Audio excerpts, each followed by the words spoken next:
back to the Garden State Hip Hop Hour. It's your host, Rich, a.k.a. It's Rich Z. That camera's not looking at me, so that might be fucked up. Shadow wave change behind the camera, though. And today, I got Leah Jenea, the princess of hip hop soul.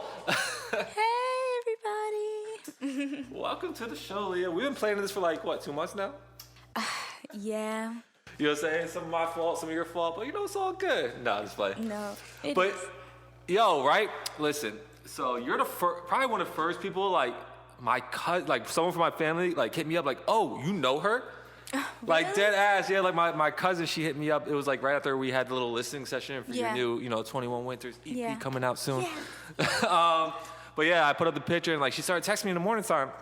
She's like, you know her? She's like, oh, my God. She's like, I was like, do you know her? Do you listen to her music? She's like, yeah, I saw her on the floor and da-da-da. I was like, oh, shit. Yeah, so. I love getting those messages and, like, people telling me that because it was, like, a minute ago. So sometimes I'd be like, maybe people remember, maybe they don't. I just stay humble that way. Just feel like I don't assume. So when I hear that, I still be excited. Word, yeah. Like, I was like, what's going on? Like, no one from my family ever hits me up, like, about, like, this stuff. You know what I'm saying? Like, they love me, support me and stuff like that. But this is, like, hip-hop, R&B and stuff like that. So it's not really the world. But, yeah, she was just so excited. I was like, oh, wow. She's like, yeah. That's really nice. I'm glad I could be that person. Yeah, so I thought it was super dope. But you've been doing this since what? Like, you were 9 years old, like, performing and singing and being on stage? Yeah, ever since I was 9, yeah. It started at a summer camp at Symphony Hall, Newark Symphony Hall in Newark. I was in a summer camp program.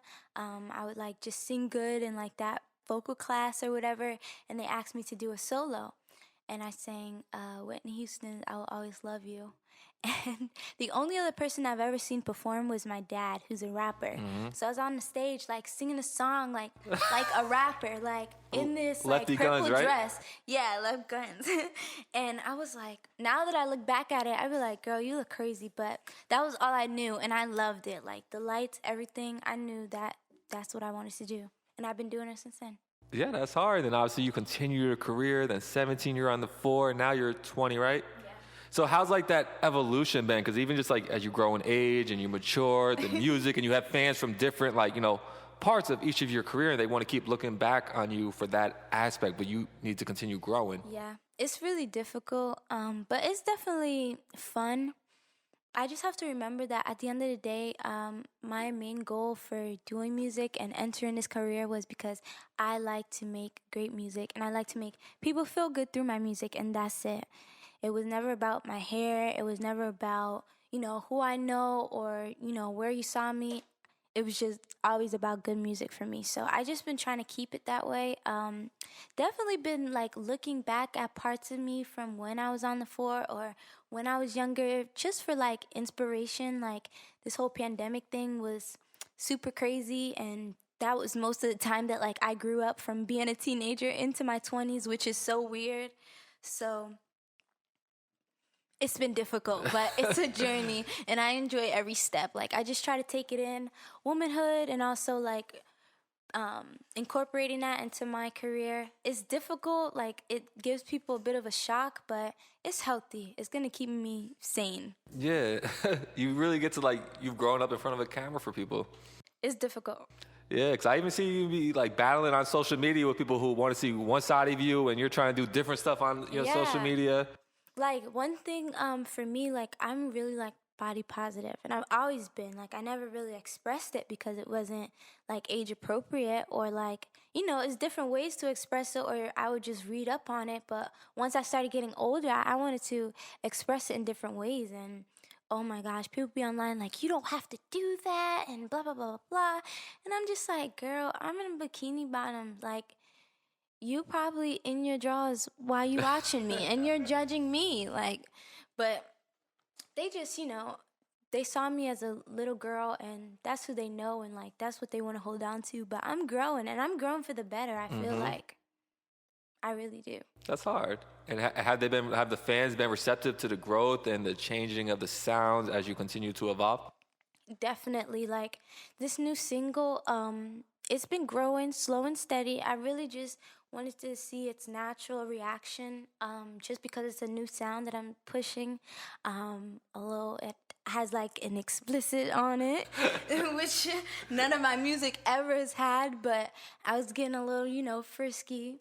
And the rest of the album is also a bit frisky, so, but they've been receptive. Like, I think that they like it. The younger people like it more than like my older fans, which is That's kind of weird. understandable. You think it's understandable? Yeah, because like younger people are more acceptant to growth or like change than old people. Old people are set in their ways. So they saw me as a little girl, blonde hair, like short hair, glasses. Some people act like that's the only way that they can recognize me. Like if I change my wig or something, they act like I turned into a whole other person. I'd be like, really? Like, am I not noticeable? But it's just people being set in their ways. And I was just actually having a conversation with my dad, who was my manager, because he used to be on me about it too. Like, maybe just keep your hair this way so that, like, they will remember, like, you know what I mean? So it'd be easier for me to book and everything.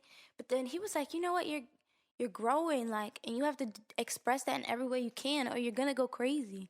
So he was just like, don't listen to me or anybody. Just do what you want to do.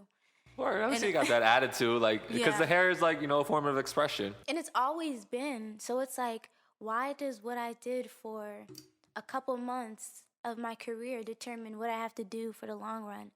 Just because that's what everyone else likes. That's not what I'm doing this for. Nah, facts. It's like, look at The Weeknd. Each era, he has a new hairstyle. You know what I'm saying? Before Megan, like, she switched her wig all the time. Yeah, so. And as we should. Like, it's a form of expression. I love doing my hair. I do my hair most of the time. I love doing my hair. I love expressing myself through my hair. Yeah, no one should be able to tell you how to express yourself. Yeah. Ever since you met me, you've probably seen me in like 7 styles. I was just saying, already. every time I see you, you got like a new hairdo. Yeah, so it's like, and it makes me feel pretty. It makes me feel happy. Like, see what I'm saying? So I've been trying to just stay true to those things, and it really helps me while I'm creating my music too. Just staying true to myself. Nah, facts. And like you said, the new single, Caught Up, produced by my man Hit Drew and Twin, right? Yes. Okay, so talk to us about the single. You said now you're cursing. Sounds. Oh my gosh. So the single actually, so Hit Drew and Twin, I've actually known them for years.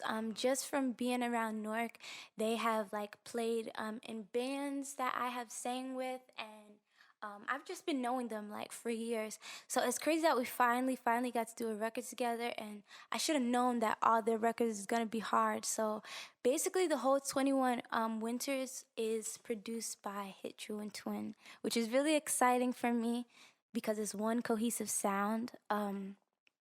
So yeah. But Caught Up is about it's a shady song. It's kind of just she like... She said shady. She about to bring out like the black song. wig. It's a shady song. Like, it's kind of just like, you did your dirt. Like, you gotta deal with that within yourself. Like, I don't know why you're still caught up on me. And that's basically what the song is about. Like, you did what you did. So why are you still worrying about what I'm doing? And I've come across that like so much. Wait, so the song is not about a specific person? It's just a general, okay. Like what I see you saying. Because I'm not going to lie to you, but I'm also not going to. Nah, you good. But I've been through things, you know what I mean? And like, that's why I said it on my Instagram the other day. Like, I was like, people be asking me why I curse in my music now, and some shit you just can't say nicely. Like, there's no other way to put it. But yeah, it's definitely a specific situation. If you listen to the words, definitely a specific situation. But it helped me grow, and it's a great song out of it. So that's all I have to say. Word. And sometimes that cursing and add that curse just adds to the extra like freedom of like ripping out and letting it out. You know what I'm saying? It really does. It's like I didn't like the team that I work with, shout out Bay Rose, shout out them. Me and my writing team, we've been writing records together for now like about 3 years. And when I first met them, they used to be like, can you say damn? Can you say like damn, right? shit? And I'm like, no, like my mom and my dad, like they will not want me to say that. So I never cursed. Like basically up until last year on Crooked Love Story, I was saying a little stuff, but this album, I'm letting it go. Word, that was, you're saying tapping the door, and now you just fucking kicked it in. Kicked it in. Because you have to, like, you just have to. Or that's hard. I mean, yeah, that's life. It's growing. But now you're about to drop the new. So the last project, like you said, the Crooked Love Letter Project, Crooked Love. Crooked Love Story. Yeah, because you said Crooked Love Story. Yeah. You dropped it July, like mid COVID. You already had Balance out. That was running up. Then you had Good Girl, right? Yeah. Good Girl was the single. So like dropping an album in COVID and a pandemic. It was so crazy because basically like the pandemic and just the things that I was going through before the pandemic started kind of influenced the album, because all I could really do was sit with my thoughts. So I was making a lot of stuff and like heartfelt, like in my bag of stuff, because that's how I was feeling. Like I was just like what kind of times are these? And then I was just like, how am I going to convey it in my music? I write mostly love songs. I've been kind of getting out of it, but like that's just how I feel like everyone can communicate through love. So, but it's difficult dropping so many freaking songs. And I be thinking like I don't drop enough. I feel like I don't drop enough. But I be trying to make quality work so that I don't always feel like my sound is changing. You know what I mean? I take time on my records and I want everyone to feel them. So. And actually I can feel that because people drop music like this and then now. It'd be like mid. It's like no.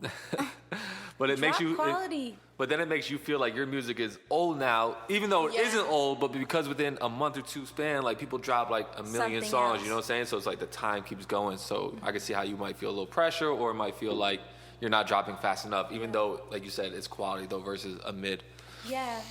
And that's what matters to me, because I feel like people might listen to something one time like for the shock factor, but it's them steady like for years. I want fans for years, you know. I want that long time, that longevity in the game, not just a quick summer or 2 summers or 2 years or a Grammy and or then 21 winters or 21 winters. I need another 21. I need 2 more. But you've been doing this for 11 years, though, so your longevity is here. Now it doesn't matter capitalizing, as you say, you know, capital gains. Look, you see how we're taking all the words and we're just flipping them. Capital Gains Entertainment. But so what's going to be the big difference you feel between 21 Winters and Crooked Love Story? You feel it's just going to be your own maturity, or? Definitely my own maturity. Definitely more consistent sound, and just more sure about what I want to say and that I mean it. I feel like in Crooked Love Story, like I was still holding back a little bit. This album, I'm letting it go, and it's really helping me understand myself. It's helping me express myself to other people, because I feel like what I've been accustomed to doing is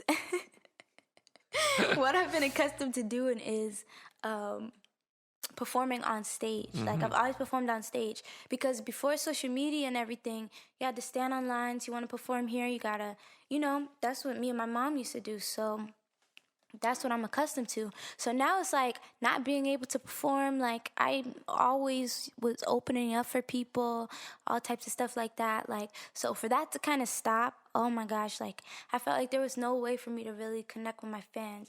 I need, like, you know, I love to make eye contact with them. I love when they talk to me, you know, backstage, when we take pictures, when, you know what I mean? Some of my fans be so beautiful. Like, y'all be so beautiful. I be like, oh my gosh, you like me? Like, you know what I mean? Like, it makes me feel good. And without that, even from like my friends and family, like just on a personal level, it was difficult through that time. Yeah, and you've touched some of the biggest stages, SOBs, Apollo, 3-time winner of the Amateur Night. Obviously, you know, the 4 with that large audience there. Like, are you always confident? Do you ever get nervous before going on these stages, or you just so used to it now? I probably drink like 2 liters of water before. Oh, I thought she was about to go left. I was like, yo. Like, oh, no. Like, yo, you're not, you say 21 yet. Heck no. I probably drink 2 liters of water before I get on stage, just from nervousness. And then by the time I get on stage, I have to pee so bad, but the adrenaline helps me like keep going. Yeah.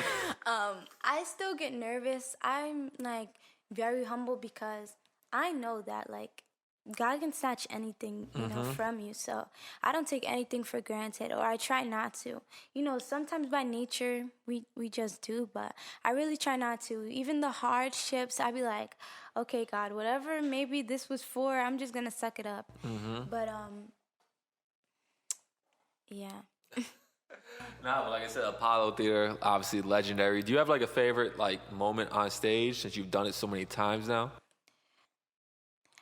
I guess like the 4 moments were definitely like my favorite, and definitely some of the performances I did a tour with Marsha Ambrosius. I opened up for Marsha Ambrosius, and some of those tour dates were like really really live and like really made me remember like why I was doing it. You know why I do this.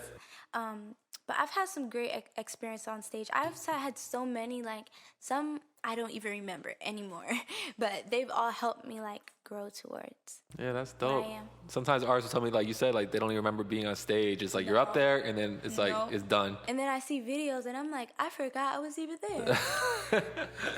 And recently, was it last month? You just dropped a song that was on a Love You Right movie soundtrack. Yes. So I was in a movie. Oh, you were in the movie as well. Yeah. Oh, that's fire. So I was in a movie called Love You Right. It's an R&B like love story. Produced by Christina Faith. Shout out to Christina Faith. It's so dope. That movie was so dope. Everyone was so amazing. Like they worked so well together. The songs were amazing. It was just great. I only had a small part, but it was great. Was this your first like acting experience or? No, I've actually been acting since I was little. Like you were like on Law and Order, right? Yeah, I've been on like a few like just extras. I was on Law and Order. I was on the Annie movie. Oh, you were Annie? Yeah. Oh, wow. I did like some like choreography and like dancing in the street and stuff. That's dope. So you just got like the whole creative all around. Yeah, I'm actually trying to get more back. And I did theater too, like musical theater. I've been in a couple plays, Memphis, a production of Carrie. Wait, Carrie, like the one where they spilled the blood on the girl? Yeah. And like she starts murdering everybody?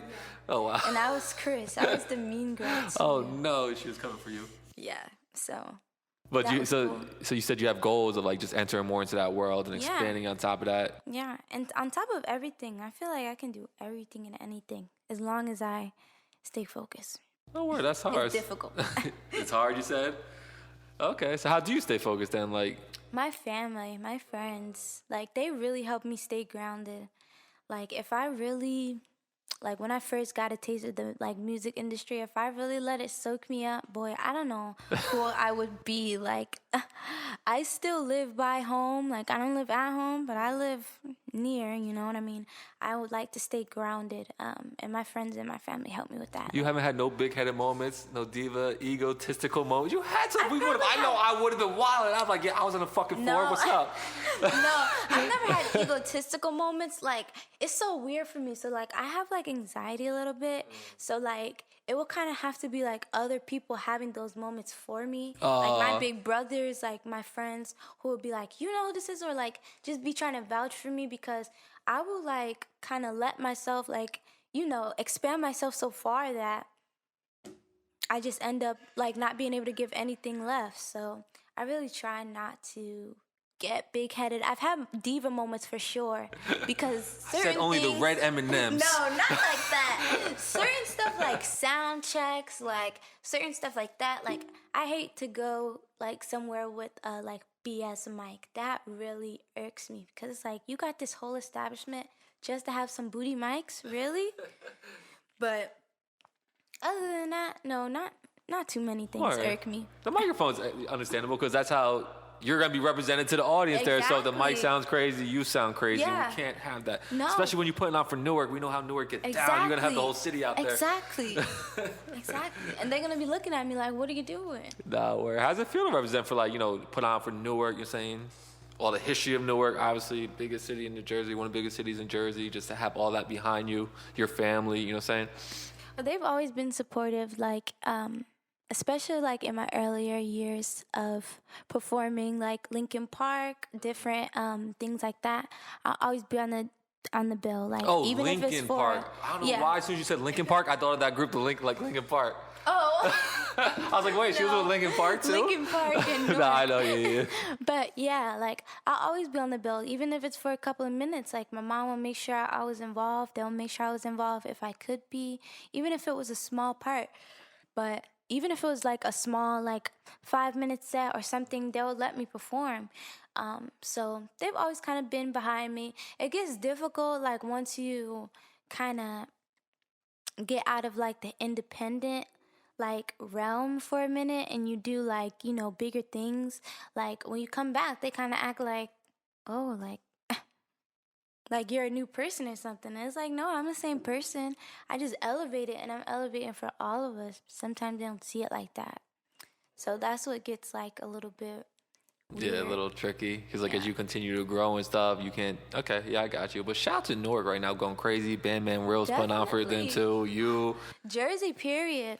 Yeah, that shit is going crazy right now. So back to you're saying back to 21 Winters. So again, when is it dropping? Is it dropping in the wintertime, or is it just called 21 Winters? It's just called 21 Winters. Okay. I've experienced 21 Winters. Have you? You're 20, right? Yeah. So you've only experienced like 19 winters. Oh. Or are you turning 21 this year? True. I'm turning 21 this year. Okay, so you've only experienced 20 winters so far. But still, but I don't know. I just felt more connected with the number 21. Okay. And I'm turning 21, so it's like. Are you like one of those numerology people, like who's like, I see 21 everywhere I go? Oh, no. I didn't count it based on that. I really thought that this would have counted as the 21st winter. I don't know why. I counted wrong, but that's what I thought. Yeah. But I was just like, you know, I'm 21 years old, and, you know, winters, you know, kind of signify like, you know, like you were saying earlier, like cold and just like, you know, hard times. And like, sometimes I feel like that needs to be reflected through my sound for people to understand. Like, you know, I have layers. I've been through things. I know I hide it well, or I don't, you know, I don't make it, you know, all over social media and stuff, but I've gone through some things and I want to connect with y'all on that level. And I know that you guys will connect with me. That's hard. And so, like you said, Hit You and Twin did the whole album. Like, how did it feel just to entrust like them for the whole project and not want to tap in with a couple other people, maybe for a couple different sounds, or, you know what I'm saying? It wasn't very difficult because they're just that dope. Like, I really was just tapped into every like couple of beats every other beat I found one. Like, it wasn't hard at all. And they keep on sending great packs. Like, it never ends. Yeah, shout They're them amazing. Definitely shout out to them. But yeah, it really wasn't hard. They're dope. You know, my team's dope. You know, I take creative, you know, I write myself. I figure, you know, what I want to talk about or whatever. And then, you know, just certain things, rounding out the sound, certain things. They're older than me. They like understand the game. They both done some amazing things and wrote for some great people. So it's mentorship there, and they're amazing. And they're like my big sister. So shout out to them too. You said they're like your big sister? Yeah, they are. What if you like Big Brother? My writing team. Oh, my bad. I was confused. I thought you were still about to talk about Hit You. No. I was like, wait. Nah, yeah, shout out. You're saying M Rose, you're saying Baby, you're saying the whole team and things like that. But you're saying it's an exciting time period. Do you have like any events coming up? I know, what was it, like a month or two ago you went to Texas? Yeah, I just did a show in Texas. I'm not actually doing too many shows right now. Like, I really do be trying to be cautious of going in different places, but I do know I do have some things lined up. I just can't think of them at the top of my head. So, but I'm always posting, you know, about my shows and everything like that. But I'm definitely gonna be releasing some like, you know, live performance videos and things like that, just on my YouTube channel. Getting back to that kind of stuff, the stuff that I enjoy. So y'all will be able to connect with me regardless. But we gotta stay safe, y'all. I'm really trying to be involved in making this damn COVID go away. It sucks. You got the vaccine? Are you a pro-vaccine, anti-vaccine, just figuring Here's the out as you thing. go I'm type? trying to figure it out as I go. The thing with my career is like I feel like it would be best, but for people that have like underlying diseases and things like that, like I really wouldn't push it. You know Yeah, what I mean? I And feel I the same feel way. like there's safer ways. I feel like it's just stop doing what y'all doing when y'all be That's doing the what y'all hard doing. part, though. But it is hard. Because, It is like you hard. said, in this Because you industry and just wanna stuff, you want to live. be Yeah, outside. exactly. Like, So it's like kind of that's why it's like I do want to get the vaccine because regardless, I want to be safe. I don't want like my career to be at a halt just because of COVID. But it's like it kind of is, Nah, and it will word. save so many people. But Jersey's opening back up. That it concert was is. lit. It is. Jersey is opening back up, and we actually taking pretty good precautions. Word. And for anyone wondering, the shot did not make me see Bill Gates. I saw one conspiracy theory that said, like, when you get the shot, like, Bill You Gates got appears yours? before You you. got your I got the first first one, yeah. So. How did it feel? No, it was nothing. I was a little sleepy. I took a nap and my arm hurt a little bit. Okay. It's the second shot I got to watch out for, they say, so. But you know what I'm saying? Leah, what else should people look out for? Obviously, you have the single out now, 21 Winters dropping soon. Is there anything else that they should be paying attention to, in tune for? We're going to watch the movie. Yeah, make sure you check out that movie, Love You Right, R&B film and musical. Make sure that you just follow me on all socials. I'm going to be dropping stuff left and right, just content, trying to just connect with y'all. So, yeah, you can follow me on Instagram at Leah Jenea Official, on Facebook at Leah Jenea, on Twitter at Leah Jenea Official, and I'm going to be dropping on TikTok at Leah Jenea Official. And just keep streaming Caught Up. It's a beautiful hip-hop soul song. Get into it. The princess of hip hop soul, and the TikToks are going crazy. And You the even got a little TikToks are dance, going right? Crazy. I even got a little dance. Yeah, we're gonna do a little video with the dance. Oh, I'm not gonna do it, but we're gonna get you to do it for the end of this video, so that way they can see. But shout out Leah for pulling up. I really appreciate your time. This is the Garden State Hip Hop Hour. Like, subscribe, comment. Shout out my man Wave Change back there. We out. We out. Hi, my name is Leah Jenea, and I was on the Garden State Hip Hop Hour. Make sure that you stream my new single, Caught Up, available on all platforms.